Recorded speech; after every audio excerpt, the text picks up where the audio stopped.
Ustedes habrán notado que la primera parte de Génesis avanzó bastante rápido.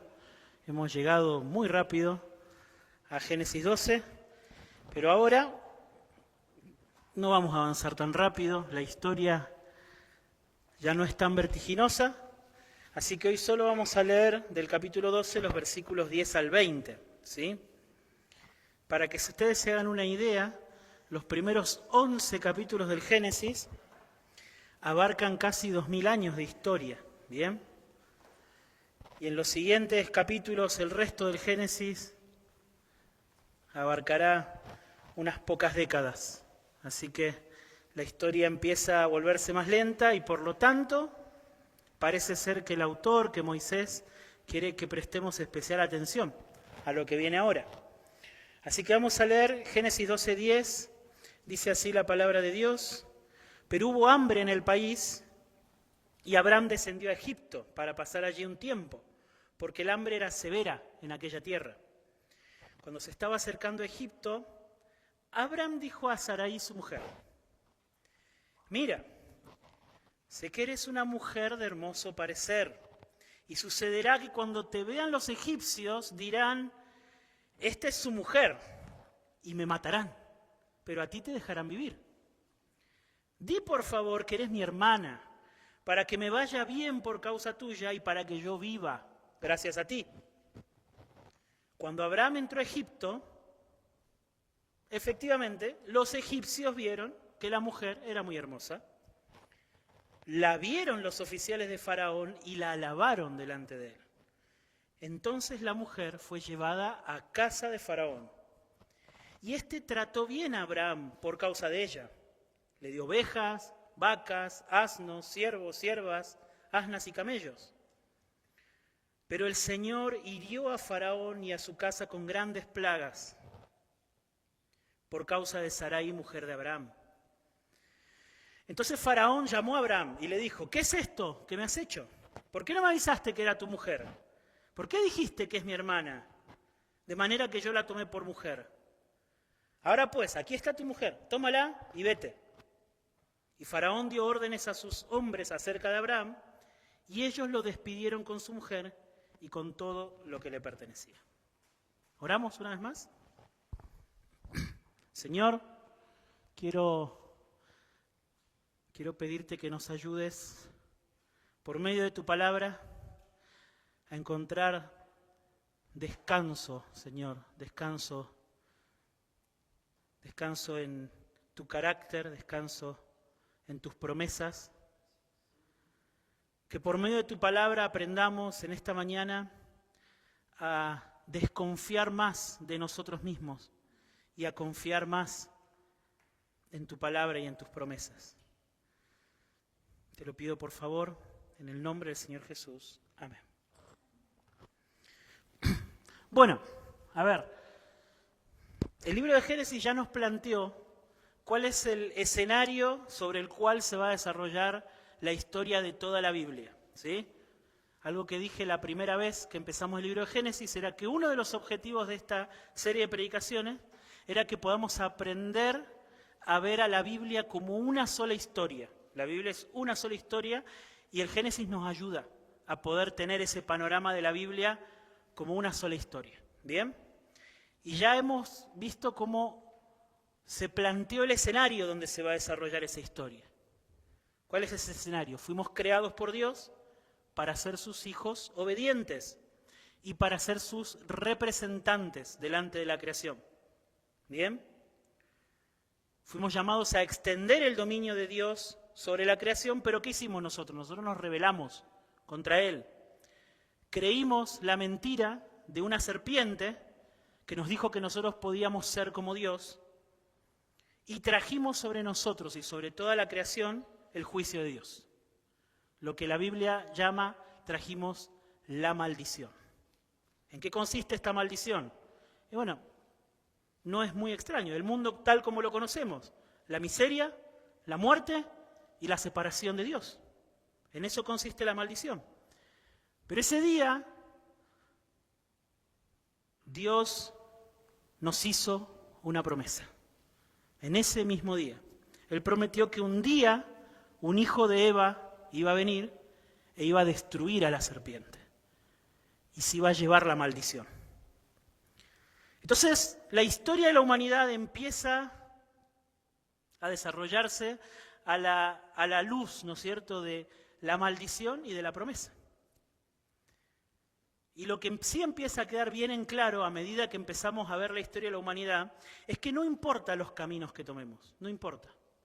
La rebeldía de nuestro corazón va con nosotros, a todos lados, ¿sí? No importa. No importa que Dios haga llover un diluvio de aguas para juzgarnos y hacernos ver el tamaño de nuestra maldad, nosotros siempre vamos a encontrar la forma de rebelarnos. ¿Bien? Pero Dios siempre, siempre va a mantener su palabra. Él hizo una promesa y Él la va a cumplir. Entonces Dios llama a un hombre, a Abraham, lo vimos la semana pasada, y le promete que a través de él iba a traer la bendición a todas las naciones. La maldición del Edén se iba a revertir, él iba a traer la bendición a todas las naciones. O sea que a través de él, el hijo prometido de Eva iba a venir. ¿Cierto? ¿Y qué vemos? Vemos que Abraham, en un tremendo acto de fe, lo deja absolutamente todo para confiar en esa promesa. Literalmente lo deja absolutamente todo. ¿Sí? Y quizás hemos encontrado al fin, ¿no es cierto?, al hombre que va a poder hacer lo que sus antepasados fracasaron en hacer. Al hombre que se va a hacer cargo de que esas promesas se hagan realidad.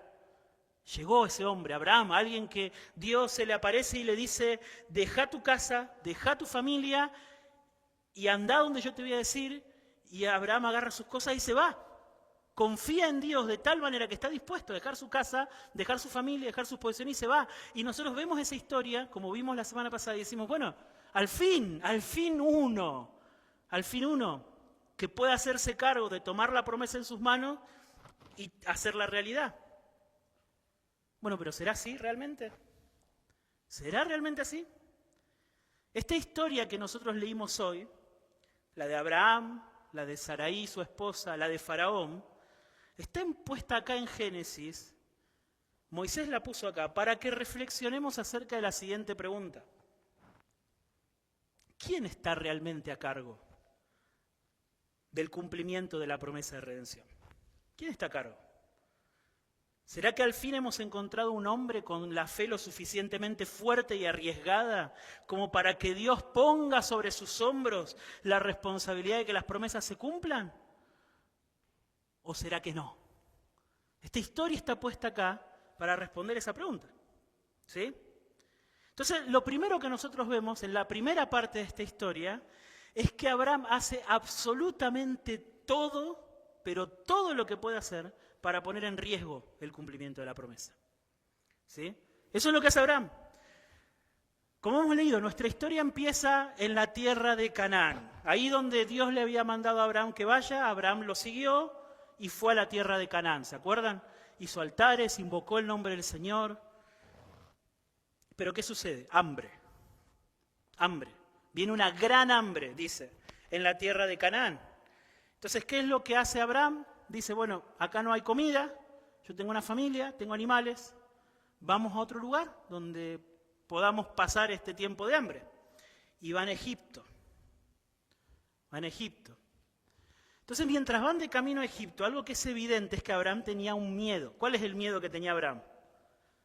De que vieran que su esposa era una mujer bonita y los egipcios lo maten para quedarse con su esposa. Así de sencillo, era el miedo de Abraham. ¿Bien? Puede sonar medio bruto, medio primitivo para nuestros oídos hoy, pero era una práctica común. Una práctica común en aquella época. ¿Bien? ¿Cuál es la brillante idea que se le ocurre a Abraham? Versículo 13. Le dice Abraham a Sara, di por favor que eres mi hermana. Di por favor que eres mi hermana para que me vaya bien por causa tuya y para que yo viva gracias a ti. ¿Sí? En el peor de los casos, ¿qué iba a pasar? En el peor de los casos se iban a llevar a Sarai, porque si es la hermana, no hay ningún problema en que se la lleven. O sea, Abraham estuvo dispuesto a que se lleven a Sarai a cambio de qué? A cambio de resguardar su vida y que le vaya bien. Eso es lo que dice, ¿no? Para que me vaya bien y para que yo viva gracias a ti. Así como suena, ¿eh? Abraham estuvo dispuesto en su plan, en su idea brillante, a que se lleven a Sarai, su esposa, ¿bien? Pero bueno, él iba a salvar su vida. Pero hay algo con lo que Abraham no contaba. Lo que él no contaba era que no cualquier egipcio iba a poner los ojos en su esposa. No cualquier egipcio. No un hijo de vecino. ¿Quién puso sus ojos en la esposa de Abraham? El mismísimo Faraón. El mismísimo Faraón. ¿Quién le iba a decir que no a Faraón? Nadie. El mismísimo Faraón. La llevó a su harén con la intención de hacerla su esposa. De hecho, Faraón cumple con todas las formalidades de la época y le paga a Abraham la dote correspondiente a su hermana, ¿no es cierto? Dice que le llena de animales, hasta de esclavos le da, o sea, como se hacía en aquella época, al pariente que estaba a cargo de la mujer se le pagaba la dote, ¿no es cierto?, correspondiente para llevársela como esposa. Lo llenó de riquezas, así como suena, ¿bien? Así como suena. Ahora, en estos versículos que hemos leído, hay algo que está como telón de fondo, y es el miedo de Abraham. Todo esto fue desencadenado por una cosa. Abraham tuvo miedo de que lo mataran. Está claro eso, ¿no? El miedo de Abraham lo llevó a pensar este plan y cuando ya estuvo en el baile había que bailar. Fue así, ¿no es cierto? Ahora yo quiero que analicemos todo esto que sucedió a la luz de las promesas que Dios le había hecho a Abraham en los primeros versículos de Génesis capítulo 12. ¿Sí? Primera observación. Cuando el Señor llamó a Abraham, Génesis capítulo 12, versículo 1, le dijo, vete de tu tierra, ¿a dónde? A la tierra que yo te mostraré. ¿Sí? No le dijo vete de tu tierra, no le dio carta blanca para decir, bueno, andate a donde a vos te parezca. No, vete de tu tierra a la tierra que yo te mostraré. ¿Esa era la tierra de Egipto? No, Dios no lo llevó a Egipto. El Señor llevó a Abraham, ¿a dónde? A la tierra de Canaán. ¿Sí? Entonces, el mismo Abraham que tuvo la fe suficiente para creer que Dios le iba a dar un hijo, porque le dijo Dios a Abraham, a tu descendencia de esta tierra. Hay un detalle, quizá pasó por alto, pero Sarai era estéril. Sarai no podía tener hijos. Y Abraham creyó que Dios le iba a dar hijos y que a sus hijos le iba a dar la tierra de Canaán. O sea, el mismo hombre que tuvo la fe suficiente como para dejarlo todo, para creer que Dios le iba a dar un hijo a pesar de que su esposa no podía tener hijos, y que Dios le iba a dar esa tierra a pesar de que esa tierra en ese momento estaba llena de gente, en ese momento tuvo dudas, tuvo miedo. Llegó el hambre y su fe empezó a flaquear. ¿No debía Abraham haber continuado confiando en la guía del Señor, aún a pesar de la dificultad del hambre? Es la primera observación que podemos hacer. Lo segundo es que Dios le había prometido algo a Abraham. Bendeciré a los que te bendijeren y al que te maldiga maldeciré. Esa es otra promesa que le hizo en el versículo 4. ¿No debía entonces Abraham confiar en esa promesa al momento de enfrentar la situación con los egipcios? ¿Abraham qué pensó? Van a verte hermosa y me van a matar. ¿Qué tendría que haber hecho Abraham? ¿No debería haber confiado que el Señor le había dicho, al que te maldiga, maldeciré? ¿No es cierto? Si su mayor temor era que los egipcios lo mataran, ¿no debía descansar Abraham en el refugio que Dios le ofreció por medio de su promesa, en vez de poner en riesgo a su esposa? Fíjense que en el plan de Abraham, ¿sí?, todas las de perder las llevaba Sara. ¿O no?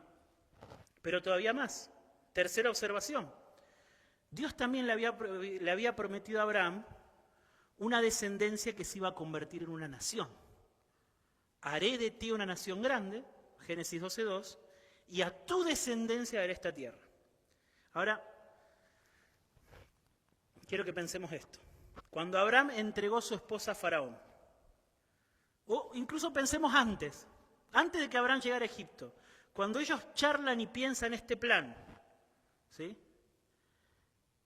¿Qué iba a hacer de la promesa de una descendencia de hijos si a Abraham le quitaban su esposa? Sin esposa no hay hijos.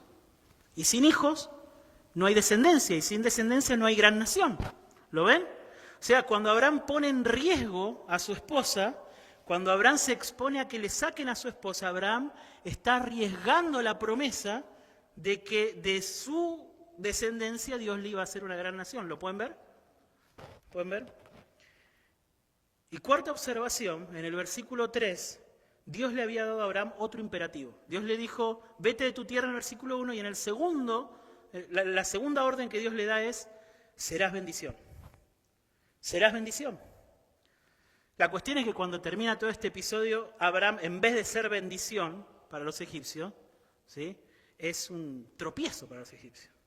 Primero que vienen plagas sobre la casa de Faraón por causa de Sarai, y segundo que Abraham se termina yendo de Egipto desposeyéndolos, llevándoles un montón de cosas. O sea, en vez de ser bendición, termina siendo un obstáculo para los egipcios y para la casa del Faraón. ¿Bien? La cuestión es que resumiendo, en este momento, en este punto, ¿dónde está Abraham?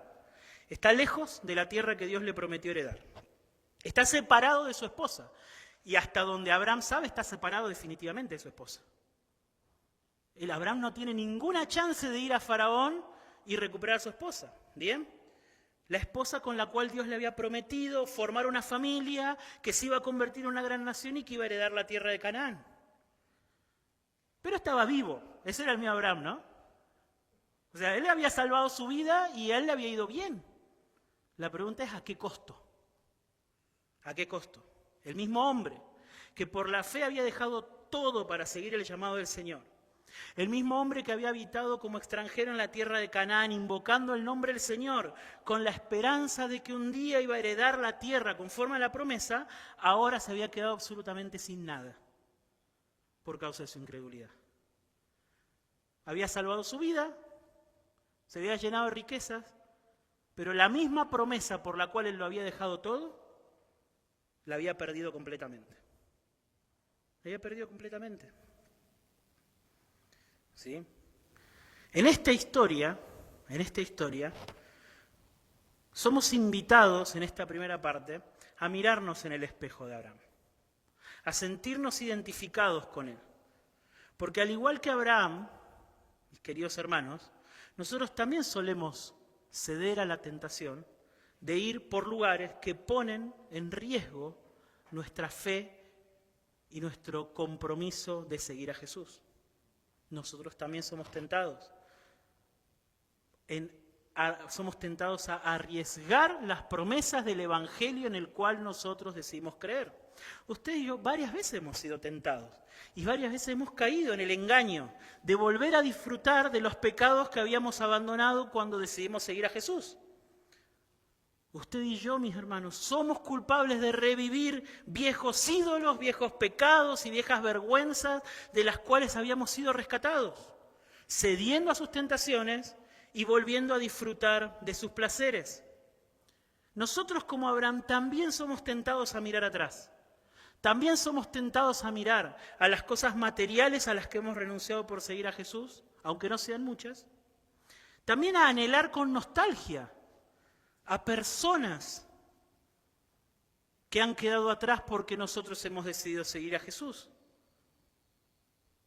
Lo cierto es que usted y yo, y les hablo, mis hermanos, a aquellos que son de Cristo, aquellos que un día hemos venido a la fe en Cristo, usted y yo, la realidad es que somos tentados todo el tiempo a mirar atrás.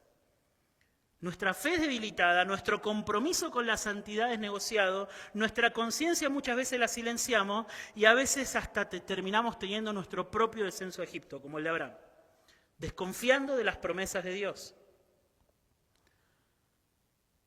Y esta primera parte de la historia es un llamado a que tengamos cuidado, a que tengamos cuidado de cómo nos relacionamos con los ídolos, los pecados que hemos abandonado un día para seguir a Jesús. No vaya a ser cosa que un día nos encontremos como Abraham, poseyéndolos de nuevo, pero habiendo dejado atrás la fe que decíamos tener en Jesús, reteniendo nuestros ídolos, nuestras posesiones, nuestras relaciones antiguas o lo que sea, pero habiendo vendido lo más importante, habiendo vendido lo más importante. Pero volvamos a nuestra historia, porque la historia no termina en el versículo 16.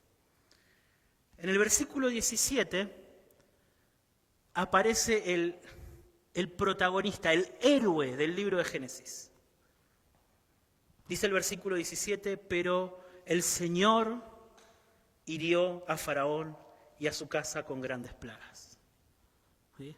Hasta acá hemos visto el descenso de Abraham y todas las consecuencias que fue trayendo y cómo una por una fue despreciando las promesas que había recibido. Pero ¿quién viene? Aparece el Señor. ¿Y qué hace? Interviene. Él interviene de forma milagrosa. Trae plagas a la casa de Abraham. Es evidente, a la casa de Faraón. Es evidente que Faraón notó enseguida, interpretó de alguna manera, no sabemos cómo, que esas plagas vinieron por causa de Sarai y de Abraham. Porque ¿qué es lo primero que hace Faraón cuando vienen las plagas? Manda a llamar a Abraham. Lo manda a llamar. ¿Qué es esto que me has hecho? Le dice. ¿Qué es esto que me hiciste? ¿Por qué me dijiste que es tu hermana? Mirá las plagas que vinieron sobre mi casa. Cuando nosotros leemos esta parte, nosotros leemos que Abraham escucha en silencio. O sea, claramente admitiendo toda la culpa. Escucha en silencio los reclamos de Faraón, porque eran justos los reclamos de Faraón. Abraham lo había engañado.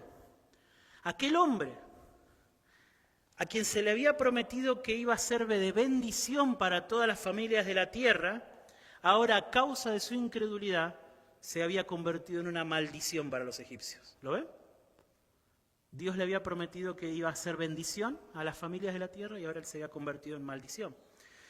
De manera que Faraón le reclama a Abraham por su mentira, le devuelve su esposa y lo despide a Egipto. Vete, le dice, vete. Y así termina la historia. ¿Bien? Fíjense que esta es la historia de Dios, del Señor, haciendo lo que sea necesario hacer para que la promesa se mantenga viva. ¿Lo ven? Fíjense que sin la intervención del Señor, la historia de Abraham y de su familia se terminaba ahí. Se terminaba ahí con Sarai en la casa de Faraón y Abraham con sus vacas, ovejas y siervos. Nada más, ahí se terminaba. Dios interviene, ¿sí? Dios interviene. Si nosotros pudiésemos resumir el mensaje de esta historia en una breve oración sería esta. Es que Dios va a cumplir su promesa a pesar de los hombres y no gracias a ellos.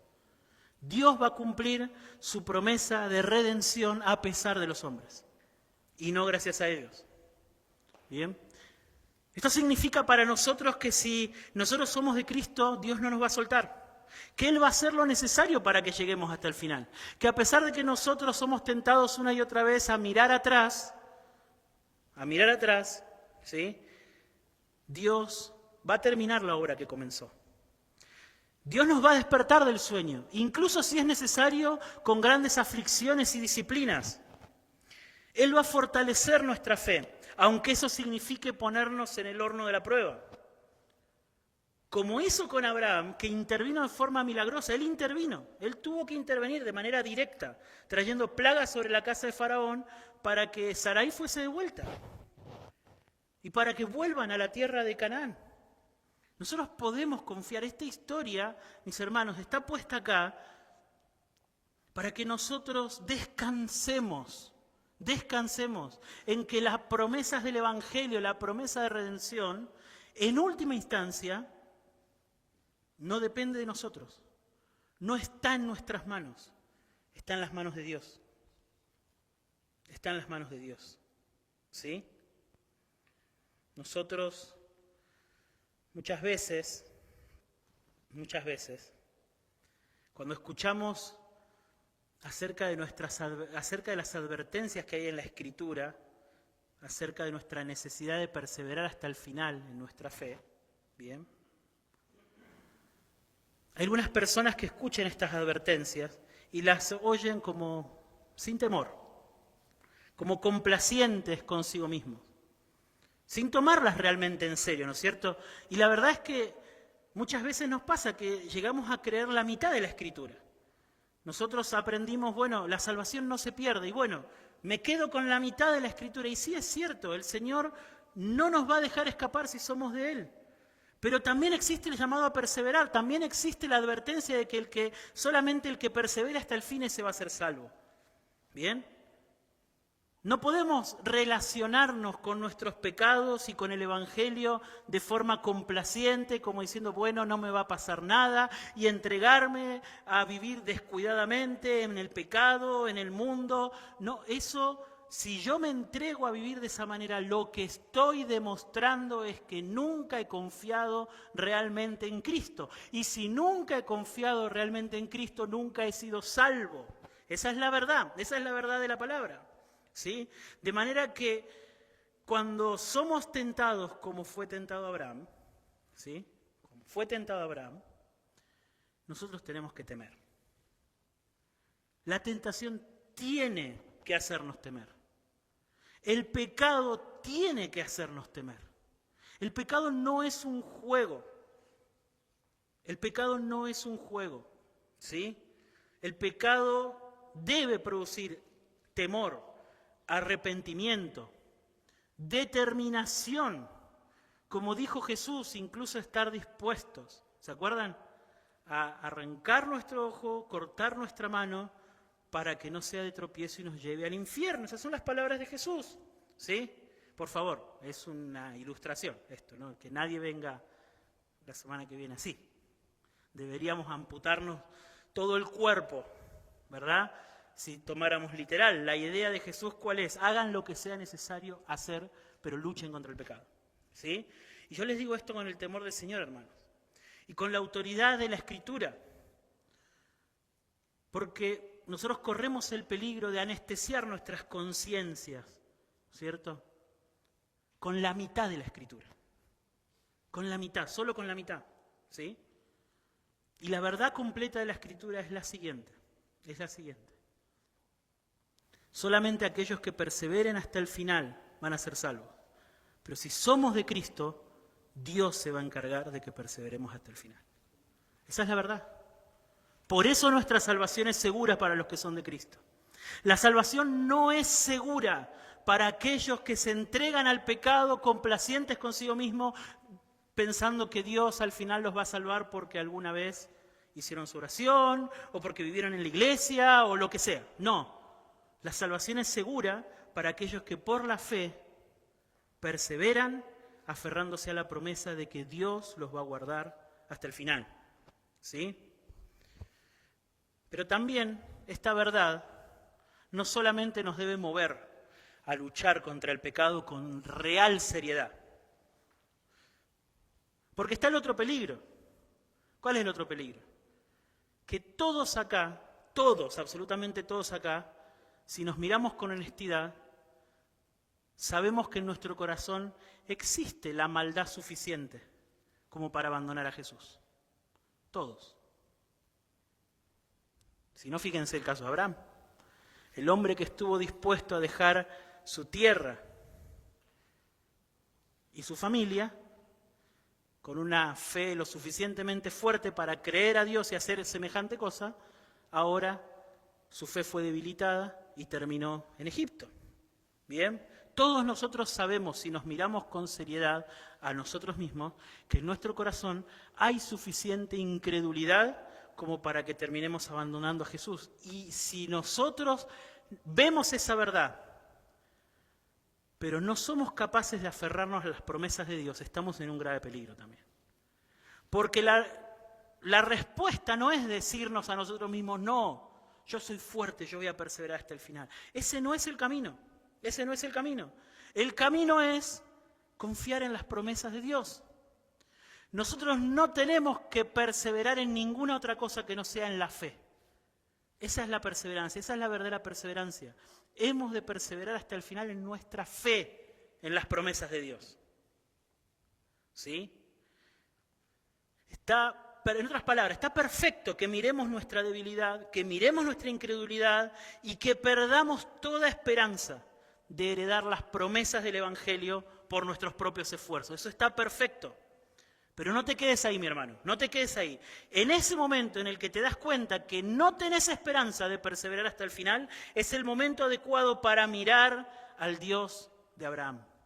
Al Dios de Abraham, que vino a buscarnos en la persona de Jesús. Que vino a buscarnos en la persona de Jesús. Cuando nosotros vemos nuestra debilidad, cuando nosotros vemos nuestra incredulidad, no perdamos las esperanzas, no le tengamos miedo al futuro. Porque va a venir nuestro Salvador, va a venir a nuestro rescate cada vez que sea necesario, como lo hizo con Abraham. Como lo hizo con Abraham. Entonces, cuando te sientas abrumado por tus pecados, porque vas a pecar, sabes que vas a pecar, no hace falta que te lo diga. Cuando te sientas abrumado con tus pecados, Él va a venir con sus promesas de perdón. Si confesamos nuestros pecados, Él es fiel y justo para perdonarnos nuestros pecados y para limpiarnos de toda maldad. Mi hermano, cuando usted se sienta acusado en su conciencia, tanto por sus pecados, que hasta tenga vergüenza de acercarse a Dios a pedir perdón, cuando a usted le pase eso, acuérdese la promesa. Hijitos míos, les escribo estas cosas para que no pequen, pero si alguno peca, tenemos abogado para con el Padre. Tenemos un abogado. Tenemos a alguien que intercede por nosotros. Cuando las aflicciones sean tantas, sean tan fuertes, o sean tan sostenidas en el tiempo como para poder soportarlas, Él también viene con sus promesas de protección. Dice 1 Pedro capítulo 1, versículo 5, mediante la fe ustedes son protegidos por el poder de Dios para alcanzar la salvación que está preparada para ser revelada en el tiempo postrero, aunque ahora por un poco de tiempo sean afligidos con diversas pruebas. Son sostenidos por el poder de Dios. Cuando las tentaciones vengan a usted y usted se sienta muy débil para enfrentarlas, usted puede mirar a Jesús, de quien dice la Escritura que es un gran sumo sacerdote que puede compadecerse de nuestras debilidades, porque fue tentado como uno de nosotros, pero sin pecado. Él puede compadecerse de lo que usted atraviesa en la tentación, porque Él sabe lo que es ser tentado. Incluso, mis hermanos, cuando la nostalgia por las cosas que hemos dejado atrás a causa de seguir a Jesús nos carga en el corazón, cuando lo que hemos abandonado, las personas o las cosas que hemos tenido que dejar atrás, las extrañemos tanto que nos duela, también tenemos promesas del Salvador que con ternura nos recuerda lo siguiente, en Marcos capítulo 10, palabras de Jesús que dice, en verdad les digo que no hay nadie que haya dejado casa, hermanos, hermana, madre, padre, hijos o tierras por causa de mí y por causa del Evangelio que no reciba 10 veces más, ahora en este tiempo, casas, hermanos, madres, hijos y tierras, junto con persecuciones, y en el siglo venidero la vida eterna. Tenemos las promesas. Nosotros no necesitamos buscar en nosotros mismos las razones por las cuales vamos a llegar hasta el final. Si las buscamos en nosotros mismos, no las vamos a encontrar. Vamos a encontrar más bien miedo de no llegar hasta el final. Eso es lo que nos va a pasar. Nosotros tenemos que buscar en las promesas. En las promesas. Porque usted no se olvide, mi hermano, usted no se olvide que esa promesa que Dios le hizo a Abraham en aquel día, en aquellos tiempos, hace casi 4000 años, en ti van a ser benditas todas las familias de la tierra. Esa promesa no es una promesa que no tenga nada que ver con nosotros. Hemos visto la semana pasada que en Gálatas capítulo 3, el apóstol Pablo dice que esa promesa es el evangelio que fue predicado a Abraham.